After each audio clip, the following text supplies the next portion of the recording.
అడవెందుకే కనిస్తాడు? ఆయన ప్రయాణం తప్పు అని చెప్తే ఇంటి తలుపులు బద్దలు కొట్టి తీసుకుపోయి పోలీస్ స్టేషన్లలో పెట్టాడు.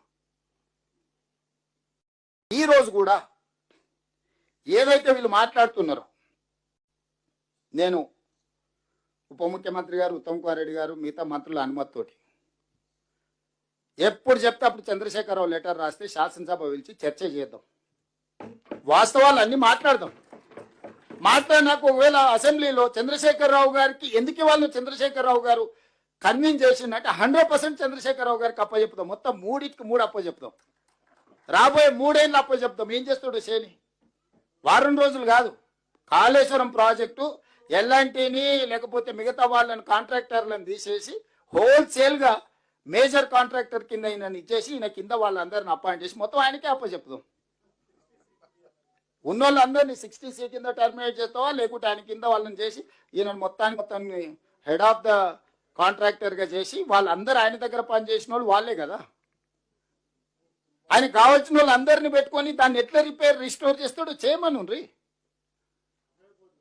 ఇప్పుడు నిజంగానే చంద్రశేఖరరావు గారి వాదనలో బలం ఉంటే, చంద్రశేఖరరావు గారు ఏ తప్పు పాల్పడకపోతే, ప్రమాదం జరిగితే చంద్రశేఖరరావు గారు సభ ఎప్పుడు కోరుకుంటప్పుడు నేను పర్సనల్గా స్పీకర్ గారిని రిక్వెస్ట్ చేసి సభ పెడతా.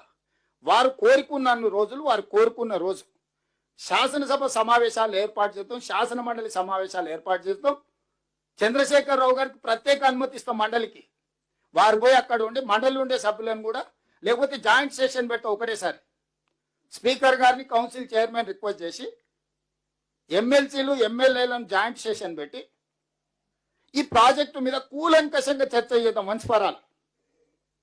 నిజంగానే మా అనుభవంలో ఏమైనా మేము తీసుకునే నిర్ణయాల ఆలస్యం ఉంటే వారిని కన్విన్స్ చేయమనుండ్రి. ఎక్స్పర్ట్స్ని కూడా అలౌ చేద్దాము. అడ్వకేట్ జనరల్ ఇట్లా ఎక్స్పర్ట్స్ని మనం సబ్జెక్ట్స్ ఎక్స్పర్ట్స్ని కూడా హౌస్లోకి with speaker permission or council chairman permission మనం అలౌ చేయొచ్చు.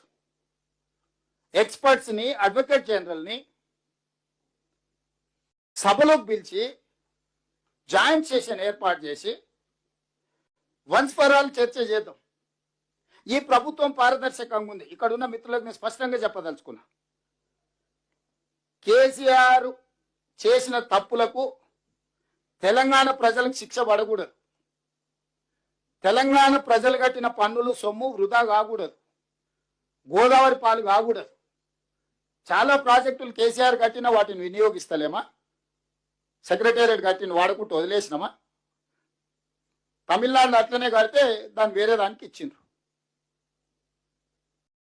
ఇంకొకటి ఏదన్నా కేసీఆర్ ఏదన్నా చెప్తే ప్రజలకు పనికొచ్చేది ఉంటే షాదీ ముబారక్ అయినా, కళ్యాణ లక్ష్మి అయినా, రైతు బంధు అని ఆయన పెడితే దాన్ని 2000 పెంచి రైతు భరోసా చేసి ఇంకా పెంచి ఇచ్చినాం కదా.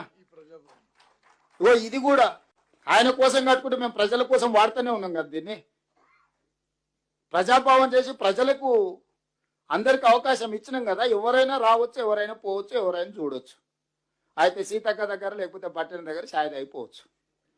సమయానికి వస్తే భోజనం కూడా పెడతారు వాళ్ళు.